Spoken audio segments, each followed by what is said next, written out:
we are kind of like a big family these days, aren't we, folks? Well, you want to talk on the other one? Yeah. Okay.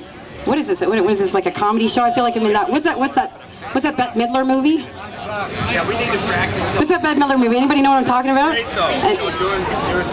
Not the beaches. Do stand up? Anyways. Yeah, so Ottawa? How was Ottawa? I don't know. What do you think? How was Ottawa? Ottawa was great. Look how burnt I am. So hot. Oh, look at me. And I was in the sun the entire time in these asshole heels. Sorry for swearing, folks. Sorry. PG-13, come on. Yeah, PG-13. But, pardon me? It was fun. It was a lot of fun. Yeah, so it was great. It was great to be there with patriots all across the country. People came from British Columbia, Alberta, Saskatchewan, Winnipeg. People drove, people flew. Most importantly, don't forget, we had 1,000 people from Quebec come to Ottawa to let the entire country know that they stand with all of us. Yes. They stand up for oil, they stand for our economy, they're against these restrictions. Yeah, I think some of the media talked a little bit about the protest, but Ottawa police said actually there was probably about 10,000 people in Ottawa protesting, way more than celebrating the Canada Day, and we had to make a stand for the country for sure. There was every race, every culture, every faith, and they were embracing each other. And to be honest, it has been a long time since I felt that proud to be Canadian. 100%. It was a beautiful, powerful day. And it really warmed my heart to see all the familiar faces that I see here right now in Ottawa. I don't know how many people we had, but we probably had at least 100 people, if not more, from our family here around Toronto area making the trip to Ottawa. So thank you all for making the trip and representing our country and the freedom that we have to Phenomenal. fight for. I'm going to leave the mic to Vlad now so he can go on his little rant, because I love it when he rants. Thank you. And when he's done, we're going to have a little bit of sky. All right, we'll have some blue sky. Obviously, as we all know, we have a big day coming up on Tuesday. July 7th will be the day that will be mandating. Let me.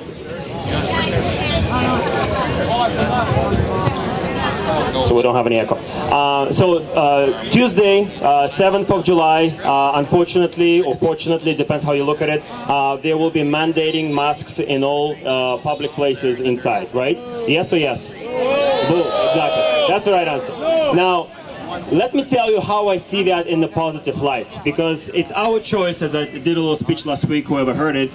In any circumstances, we get to choose how to look at certain things, what we can get out of that, and this is how I choose to look at this mandate. It's great that this country has people that would have enough with this BS, and it will actually force them to get off the fence. Because I'm sure a lot of people here have friends, family, etc. that said, you know what, what's the big deal? I'm going to wear a mask for like 30 minutes to go in the store and whatnot. Well, now it is a big deal, because you have to wear it all the time, everywhere. And if nothing else, it's actually going to help us to reach a critical mass of people having enough with this BS. Enough is enough, yes? Exactly. So what we're planning is on morning of Tuesday at 9:30, we're all going to come together at Dundas Square. Yes or yes? Yeah. Yes. And we're going to show this municipal government, and we're going to show the people of the city, and obviously all around, that we're not going to follow made-up regulations and actually put our own health at risk. We printed 15,000 flyers right there in that box, 15,000. The goal, Tuesday morning, distribute that whole thing on Dundas Square. And what we're going to do right after, we're going to go into the TTC, and we're going to go without masks into the TTC, because we're not going to obey by these BS regulations that put us at health and risk. Now, there's a lot of information that's available now, and I really want everyone to go and search Dell YouTube channel. He did a really good video I watched this morning with his son, actually showing harmful effects of wearing masks. And he had his son wearing a mask, and he used a special machine to measure the oxygen level and CO2 level as well. And he actually showed how detrimental it is. And it breaks my heart to see all the children walking around in the streets right now wearing masks in this heat wave. It makes no sense. And in fact, what I do call it, I call it child abuse sanctioned by our government. It's a child abuse that our government actually sanctioning. It's ridiculous what they're doing to the children. Now, let me give you one good example of what this government could have done if they really cared about the health of our children. They should have put all this money, $88 million at the federal level in all the media campaigns. All that money should have put into preventative measures for the child obesity. Guess what you have more chances of dying? From diet and lifestyle related diseases that are caused by your poor diet and lack of exercise. Now guess what our children been doing for the last 3 months? Subjected to isolation at home, stay home, play video games. What's the big deal? Oh, by the way, make sure you make a cherry cheesecake.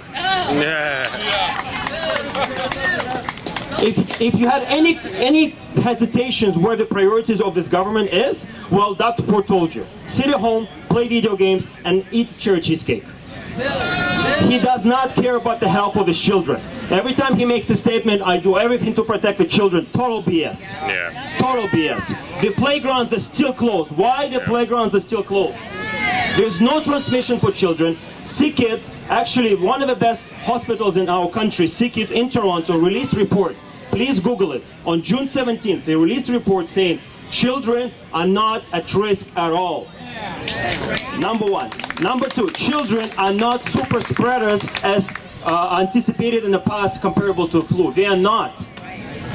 Why children are still not allowed to play in the playgrounds makes no sense unless you understand the agenda of the government to create suppression, to create isolation, and expose our children to some harmful effects. And now they're going to mandate masks 3 months later.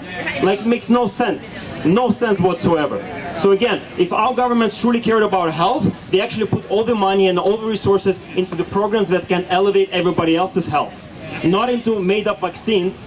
And this is something that I want to leave you with, guys. Vaccines and pharmaceutical companies are not part of nature. It makes no sense that for us, since we are part of nature, we're supposed to be subjected to the chemicals that are going to make us healthy. It makes no sense whatsoever. What makes us healthy is good nutrition.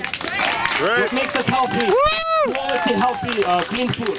What makes us healthy is fresh air, sunlight, and social interactions. That's what makes us healthy. And that's why we're here today. Enough is enough. Enough is enough. Enough is enough. The last thing I'm going to make a statement of is Hugs of a Mask is the initiative that now my vision for this will be the nationwide Truth Education platform. Hugs of a Mask will be the platform that will combat the brainwashing of this government and all the so-called experts.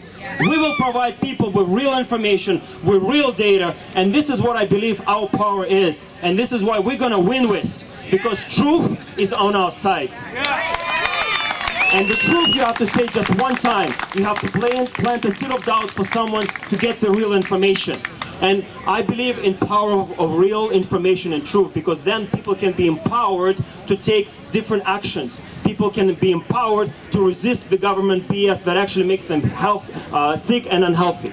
And this is what we're going to do. Nationwide Truth Education platform. Stay tuned for all the announcements. The first we're going to do, we'll be protesting Tuesday morning, 9:30. Everyone is coming, and make sure we're going to distribute those flyers, and we're going to educate people. That will be the launch of our platform. Stay tuned. Love you all. Stay healthy.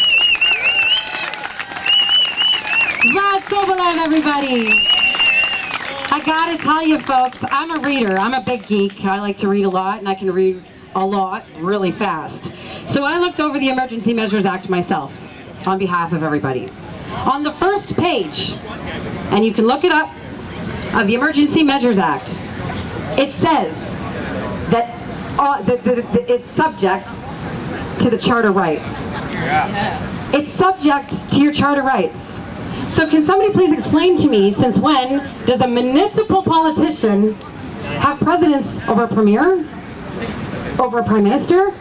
Because they don't have control or authority over our Charter rights. Our Charter rights belong to us.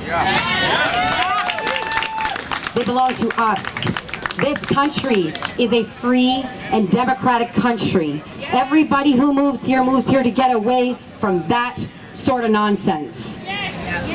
Our kids, they come here because they want their kids to have the opportunities that they never got because they were controlled. Can you imagine living somewhere where somebody tells you this is what you're going to do for a living?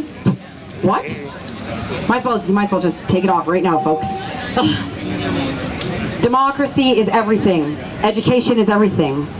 And I know I go on about words. A lot of you guys always hear me go on and on about words, but words really are the most important part of civilization. And if you're not sure what the words are defined as, how they're defined, then you could end up supporting something, and in most cases this is what happens, that you would never ever get behind.